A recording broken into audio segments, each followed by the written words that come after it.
കാട്ടിൽ മീനുമുയലിനോട് അവളുടെ ഭർത്താവ് ലെമ്പി മുയൽ വഴക്കിടുകയായിരുന്നു. നിന്നെ കല്യാണം കഴിച്ചത് മുതൽ ഞാൻ നശിച്ചു. എന്റെ ജീവിതം തന്നെ ഇല്ലാതായി. അതെ അതെ, എന്നോട് ക്ഷമിക്കൂ. നിങ്ങളുടെ 10 ഏക്കർ വയലും കോടിക്കണക്കിന് പ്രോപ്പർട്ടി ഇല്ലാണ്ടായില്ലേ എന്നെ വിവാഹം കഴിച്ചതിലൂടെ? എന്നെ വിവാഹം കഴിക്കുന്നതിന് മുമ്പ് നിങ്ങൾ മോദിജിയുടെയും യോഗിജിയുടെയും കൂടെയല്ലേ ഇരുന്നിരുന്നത്? ഇപ്പൊ നിങ്ങൾ വഴിയിലായി. നീ ഇതെന്ത് അസംബന്ധമാണ് ഈ പറയുന്നത്? വേറെ എന്താണ് ഞാൻ പറയേണ്ടത്? നിങ്ങൾ സംസാരിക്കുന്നത് ഒരു മനുഷ്യനെ പോലെയാണ്. അതെ, നിങ്ങളൊരു മുയലാണ്, ഞാനൊരു ലേഡി മുയലും. നമ്മളുടെ വിവാഹം കഴിഞ്ഞ് നമ്മൾ വീട്ടിൽ സുഖമായി ജീവിക്കുന്നു. നിങ്ങൾക്ക് എവിടെ നിന്നാണ് തോന്നുന്നത് നിങ്ങൾ നശിച്ചുവെന്ന്? എനിക്ക് നിന്നോട് തർക്കിക്കാൻ പോലും താല്പര്യമില്ല. ഞാൻ നിന്നെ ഉപേക്ഷിച്ചു പോവുകയാണ്. ഞാനിനി അത്തരമൊരു മുയലിനെ വിവാഹം കഴിക്കും. അവളെ വിവാഹം കഴിക്കുന്നതിലൂടെ എന്റെ ജീവിതം തന്നെ മാറിമറിയും. എന്റെ ജീവിതം പാർദീസയായി മാറും. വിവാഹം കഴിച്ചോ? വീണ്ടും വിവാഹം കഴിച്ച് നിങ്ങൾ ഇന്ത്യയുടെ അടുത്ത പ്രധാനമന്ത്രിയാവാൻ പോവല്ലേ? അവരുടെ തർക്കം അവിടെ അവസാനിച്ചു. ലെമ്പി മുയൽ വീട്ടിൽ നിന്നും പോയി. പാവ മീനുമുയൽ കരയാൻ തുടങ്ങി. മറുവശത്ത് ബ്ലൂ ലാൻഡ് കാട്ടിൽ ചിങ്കി മുയൽ തന്റെ വീട്ടിൽ ഒറ്റയ്ക്കായിരുന്നു. അതേ, ഇത് എവിടെ പോയി? ക്യാരറ്റ് എടുക്കാൻ പോയതാണ്, ഇതുവരെ തിരിച്ചെത്തിയില്ല. ഇനി എന്ത് ചെയ്തിട്ടാണ് വരുന്നതെന്ന് അറിയില്ല. അപ്പോൾ മോണ്ടുമുയൽ തന്നോടൊപ്പം വേറൊരു മുയലിനെയും കൂട്ടി വന്നു. ആഹാ, താങ്കൾ വന്നു? ആ വന്നു മോളെ. എന്താ പറഞ്ഞത്? മോളോ? അങ്കിൾ, ഇതാണോ ആ പെൺകുട്ടി? അതെ, ഇതാണ് എന്റെ മകൾ. വളരെ ബുദ്ധിശാലിയാണ്. ഇവൾ ഡൽഹി യൂണിവേഴ്സിറ്റിയിൽ ടോപ്പാണ്. ഇപ്പോൾ വിവാഹത്തിനുള്ള സമയമായി. എന്നെ ഇവളുടെ വിവാഹത്തെക്കുറിച്ചുള്ള ചിന്ത അലട്ടുകയാണ്. അതുകൊണ്ട് ഇവൾക്ക് വേണ്ടി ചെറുക്കനെ അന്വേഷിച്ച് നടക്കുകയാ ഞാനിപ്പോ. എന്താ? എന്ത് ചെയ്യാൻ? അച്ഛനല്ലേ, വിഷമം ഉറപ്പായും ഉണ്ടാകും. അതേ മണ്ടനായ മുയലേ, ഞാൻ നിങ്ങളുടെ മകളല്ല, ഭാര്യയാണ്. നിങ്ങൾ എന്റെ വിവാഹത്തിന് വേണ്ടി പയ്യനെ അന്വേഷിക്കാനാണോ പോയത്? ക്യാരറ്റ് എടുക്കാനല്ലേ പോയത്? അല്ല, നീ ഇതെന്താണ് ഈ പറയുന്നത്? നീ ഇവിടെ നിന്ന് പോകുന്നുണ്ടോ അതോ അയൽക്കാരെ കൂട്ടി നിന്നെ തല്ലിക്കണോ? അയ്യോ വേണ്ടായേ. മുയൽ വളരെ വേഗത്തിൽ ഓടിപ്പോയി. അവൻ തിരിഞ്ഞു നോക്കിയത് പോലുമില്ല. അങ്ങനെ മീനുമുയലിന്റെ ദത്ത സഹോദരൻ കാലു ചെന്നായ അവളുടെ അടുത്തേക്ക് വന്നു. ഇതെന്താ സഹോദരി, നീ എന്താ ഇത്രയും വിഷമിച്ചു കാണുന്നത്? നിന്റെ കണ്ണിൽ കണ്ണുനീരോ? ഈ അളിയൻ ഇതെവിടെയാ?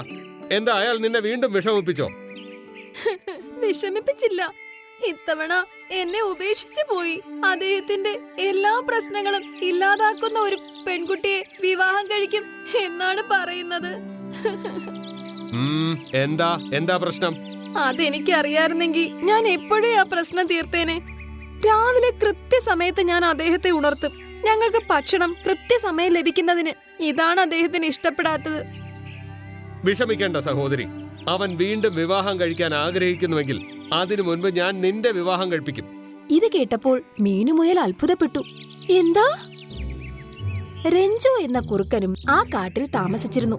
അവനാൽ എല്ലാ മൃഗങ്ങളും വളരെ ബുദ്ധിമുട്ടിയിരുന്നു. രഞ്ജു കുറുക്ക, നീ എല്ലാ വനവാസികളുടെയും ജീവിതം ദുരിതപൂർണമാക്കി. മോഷണം, ചതി, കള്ളം, വഞ്ചന ഇതെല്ലാം നിന്റെ സ്വഭാവത്തിൽ അലിഞ്ഞു ചേർന്നിരിക്കുകയാണ്. ഷേർഖാൻ, ഞാൻ അങ്ങനെയൊന്നും ചെയ്യാൻ ആഗ്രഹിക്കുന്നില്ല. പക്ഷെ എന്തു ചെയ്യാൻ? മനസ്സ് സമ്മതിക്കുന്നില്ലല്ലോ. മനസ്സ് സമ്മതിക്കുന്നില്ലെങ്കിൽ ഇന്ന് നിന്നെ ഞാൻ അത്തരമൊരു സ്ഥലത്തേക്ക് പറഞ്ഞയക്കും. അവിടെ പോയാൽ നീ പറയും ഇനി തിരിച്ചു പോകാമെന്ന്. എന്താ? ഇന്നു മുതൽ 10 ദിവസം നിന്നെ കറുത്ത ഗുഹയിൽ തടവിലാക്കും. കറുത്ത ഗുഹയോ? ഓ വേണ്ട. കുറുക്കനെ കറുത്ത ഗുഹയിൽ തടവിലാക്കി.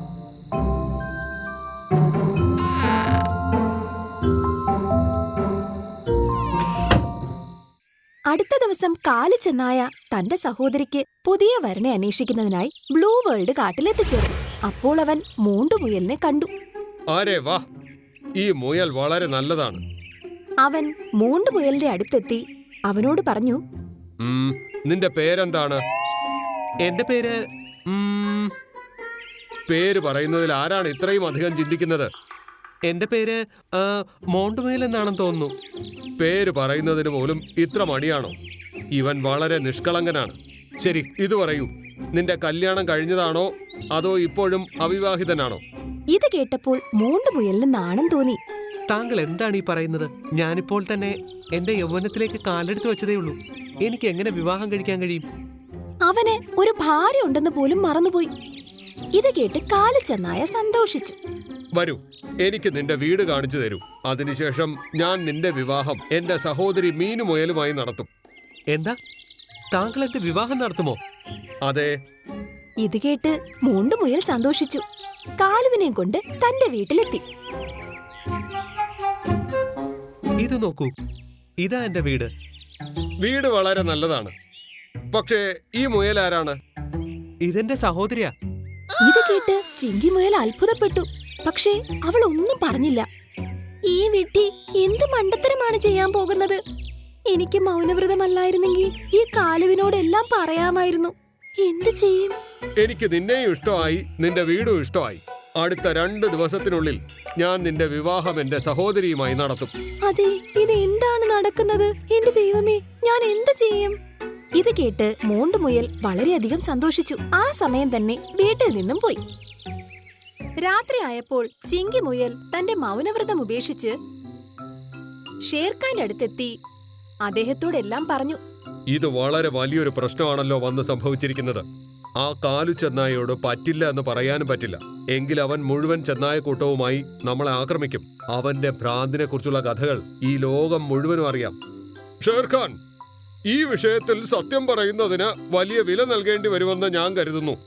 കള്ളം പറയുന്നതും വഞ്ചനയുടെ കാര്യത്തിൽ വളരെ മുന്നിലുള്ളതുമായ ഒരു മൃഗത്തെയാണ് നമുക്ക് ആവശ്യം. വളരെ കൗശല ബുദ്ധിക്കാരനായ ഒരാളെ. അവന് മാത്രമേ ഈ പ്രശ്നത്തെ നല്ല രീതിയിൽ ഹാൻഡിൽ ചെയ്യുവാൻ കഴിയൂ. ഇത് കേട്ട് ഷേർഖാൻ കുറച്ചു നേരം ചിന്തിച്ചു.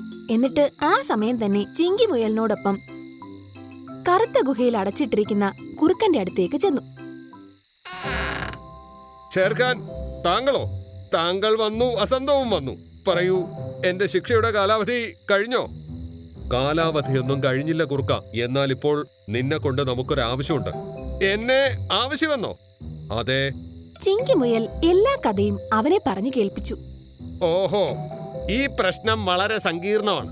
1-ാം നമ്പർ നുണയനും വഞ്ചകനും ചതിയനും തന്ത്രശാലിയുമായ ഒരു മൃഗത്തിന് മാത്രമേ ഇതിലെന്തെങ്കിലുമൊക്കെ ചെയ്യാൻ കഴിയൂ. അതെ, അതുകൊണ്ടാണ് ഈ ജോലിക്ക് വേണ്ടി ഞാൻ നിന്നെ തന്നെ തിരഞ്ഞെടുത്തത്. ഇത് കേട്ട് കുറുക്കൻ ഷേർഖാനെ അത്ഭുതത്തോടെ നോക്കി. നീ ഈ ഗുഹയിൽ നിന്ന് സ്വതന്ത്രനാണ്. പെട്ടെന്ന് തന്നെ ഈ പ്രശ്നം പരിഹരിക്കുന്നതിനെ കുറിച്ച് ചിന്തിക്കൂ. നീ എന്തെങ്കിലും ചെയ്യണം. അതിലൂടെ മോണ്ടുവിനെ 2-ാം വിവാഹത്തിൽ നിന്നും രക്ഷിക്കാൻ കഴിയണം. കൂടാതെ കാലു കുറുക്കനും അവന്റെ സഹോദരിക്കും ഒരു ബുദ്ധിമുട്ടും നേരിടേണ്ടി വരരുത്. എന്തുകൊണ്ടില്ല ഷേർഖാൻ, ഞാൻ എല്ലാം നോക്കിക്കൊള്ളാം. കുറുക്കൻ കുറച്ചു സമയം ആലോചിച്ച ശേഷം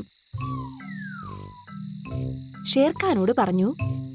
ഷേർഖാൻ, താങ്കൾ മോണ്ടു മുയലിന്റെ വിവാഹത്തിന് വേണ്ടിയുള്ള എല്ലാ ഏർപ്പാടുകളും ചെയ്താട്ടെ. ഞാൻ അദ്ദേഹത്തിന്റെ വിവാഹം വേറെ ആരുമായി നടക്കാൻ സമ്മതിക്കില്ല. അപ്പോൾ കുറുക്കൻ തന്റെ കയ്യിൽ പിടിച്ചിരുന്ന പൂവ് ചിങ്കിമുയലിന് നേരെ നീട്ടി. ചിങ്കിമുയലെ, നീ ആദ്യം ഈ പൂവ് ഒന്ന് മണപ്പിച്ചേ. നിങ്ങൾ ഇത്? ചിങ്കി പൂവ് മണപ്പിച്ചതും അവൾ അബോധാവസ്ഥയിലായി. അല്ല, നീ ഇതെന്താണ് ചെയ്തത്? ഷേർഖാൻ, ഇവൾ ബോധത്തോടെ ഇരുന്നാൽ നമ്മുടെ പ്ലാൻ ഒന്നും നടക്കില്ല. ഞാൻ പറയുന്നത് പോലെ അങ്ങ് ചെയ്താലും. കുറുക്കൻ ഷേർഖാനോടൊപ്പം ഗുഹയിൽ നിന്ന് പുറത്തേക്ക് വന്നു. അവൻ പറഞ്ഞതനുസരിച്ച് ഷേർഖാൻ എല്ലാ പക്ഷികളെയും വിളിപ്പിച്ചു. മോണ്ടു മുയൽ കാലു ചെന്നായയുടെ ദത്ത് സഹോദരിയായ മീനു മുയലിനെ വിവാഹം കഴിക്കാൻ പോകുന്നുവെന്ന വാർത്ത നിങ്ങൾ എല്ലാവരും അടുത്തുള്ള കാടുകളിൽ പ്രചരിപ്പിക്കണം. ഈ വാർത്ത എല്ലാ വനങ്ങളിലും പരന്നു. എല്ലാ മൃഗങ്ങളും വൈകുന്നേര സമയത്ത് വിവാഹ ചടങ്ങിൽ പങ്കെടുക്കാൻ ഒത്തുകൂടി. പ്രിയ ബന്ധുമിത്രാദികളെ, വരൂ, എത്രയും വേഗം അവരുടെ വിവാഹം നടത്താം. അതേ ബന്ധുമിത്രാദികളെ, പരിപാടി തുടങ്ങട്ടെ. അപ്പോൾ പണ്ഡിറ്റ് കുരങ്ങൻ മന്ത്രം ഉരുവിടാൻ തുടങ്ങി. വധൂവരന്മാർ വിവാഹ ചടങ്ങുകൾക്കായി മുന്നോട്ട് വന്നാലും. അവർ രണ്ടുപേരും ഒരുമിച്ച് മുൻപോട്ട് നീങ്ങി. അപ്പോൾ പെട്ടെന്നൊരു ശബ്ദം കേട്ടു. ഏയ്, ഈ വിവാഹം നടക്കില്ല. ലെമ്പി മുയൽ അവിടെ എത്തിയത് എല്ലാവരും കണ്ടു. എന്തുകൊണ്ട് നടക്കില്ല? എന്തെന്നാൽ ഇവൾ എന്റെ ഭാര്യയാണ്. എന്റെ സഹോദരിയെ നീ നിന്റെ ഭാര്യയായി അംഗീകരിക്കുന്നുണ്ടെങ്കിൽ എന്തിനാണ് അവളെ ഉപേക്ഷിച്ച് നീ പോയത്? ഞാൻ പറഞ്ഞതെല്ലാം തെറ്റായിരുന്നു. ഇത്രയും ദിവസം വീട്ടിൽ നിന്ന് മാറി നിന്നതിന് ശേഷം ഞാൻ മനസ്സിലാക്കി, ഭാര്യയില്ലാതെ ഭർത്താവിന് ഒരു ബഹുമാനവുമില്ലെന്ന്. വീടും വിജനമായി തോന്നുന്നു. എന്നോട് ക്ഷമിക്കൂ മീനു. ഇത് കേട്ട് മീനുവിന്റെ ഹൃദയം അലിഞ്ഞുപോയി. എന്നാൽ കാലു വളരെ ദേഷ്യത്തിലായിരുന്നു. ഇല്ല, ഇനി മീനുവിന്റെ വിവാഹം ഇവനോടൊപ്പം തന്നെ നടക്കും. അപ്പോൾ ചിങ്കി മുയലും അവിടേക്ക് വന്നു.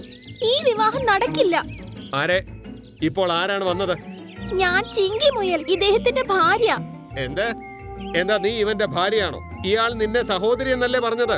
ഇദ്ദേഹത്തിന് മറവി രോഗമാണ്, അതുകൊണ്ടാണ് അദ്ദേഹം അങ്ങനെ പറഞ്ഞത്. ഇല്ല, അങ്ങനെ ആകില്ല. പറയൂ മോണ്ടു, എന്താ നിനക്ക് മറവി രോഗമാണോ? ഇല്ല അമ്മായിയമ്മേ, എനിക്കൊരു അസുഖമില്ല. അമ്മായിയമ്മ? അതെ അമ്മായിയമ്മേ, നിങ്ങളുടെ മകനെ എനിക്ക് വിവാഹം കഴിപ്പിച്ചു തന്ന് എന്നെ നിങ്ങളുടെ വീട്ടിലെ മരുമകളാക്കൂ. ഞാൻ നിങ്ങളുടെ മകനെ വളരെയധികം സന്തോഷത്തോടെ നോക്കിക്കൊള്ളാം. താമസിയാതെ ഞാൻ നിങ്ങളെ ഒരു മുത്തശ്ശിയാക്കും. ഇത് കേട്ട് കാലുച്ച നായയുടെ തല കറങ്ങാൻ തുടങ്ങി. അപ്പോൾ കുറുക്കൻ കാര്യമേറ്റെടുത്ത് പറഞ്ഞു, കാലിച്ചെന്നായേ, ഈ നാടകമെല്ലാം നിങ്ങളുടെ അളിയനെ ഒരു പാഠം പഠിപ്പിക്കാൻ വേണ്ടി ചെയ്തതാ. ഇപ്പോൾ നിന്റെ അളിയന് തന്റെ തെറ്റിൽ പശ്ചാത്താപമുണ്ട്. അവൻ ഇനി ഒരിക്കലും തെറ്റുകളൊന്നും ചെയ്യില്ല എന്ന് എനിക്ക് പ്രതീക്ഷയുണ്ട്. അവൻ ഒരു അവസരം കൂടി നൽകൂ. ശരി കുറുക്ക, എനിക്കും ഇപ്പോൾ അങ്ങനെ തന്നെയാ തോന്നുന്നത്. നന്ദി ചേട്ടാ. അങ്ങനെ പറഞ്ഞ് മീനു തന്റെ ഭർത്താവിനെ വന്ന് കെട്ടിപ്പിടിച്ചു. നിങ്ങളെ ഞാൻ ഇപ്പൊ ശരിയാക്കി തരാം. നിങ്ങൾക്ക് ഓർമ്മയില്ല അല്ലേ ഞാൻ ആരാണെന്ന്? ഇല്ലമ്മേ, എന്നോട് ദേഷ്യപ്പെടരുത്. എനിക്കറിയാം താങ്കൾ എന്റെ അമ്മയാണെന്ന്. അയ്യോ! ഏയ്, രക്ഷിക്കൂ! കയ്യിൽ വടിയുമായി മൂണ്ടുമുയലിന്റെ പുറകെ ഓടി. മറ്റെല്ലാ മൃഗങ്ങളും അവർ ഓടുന്നത് കണ്ട് ഉറക്കെ ചിരിക്കാൻ തുടങ്ങി. അമ്മേ, എന്നോട് ക്ഷമിക്കൂ അമ്മേ.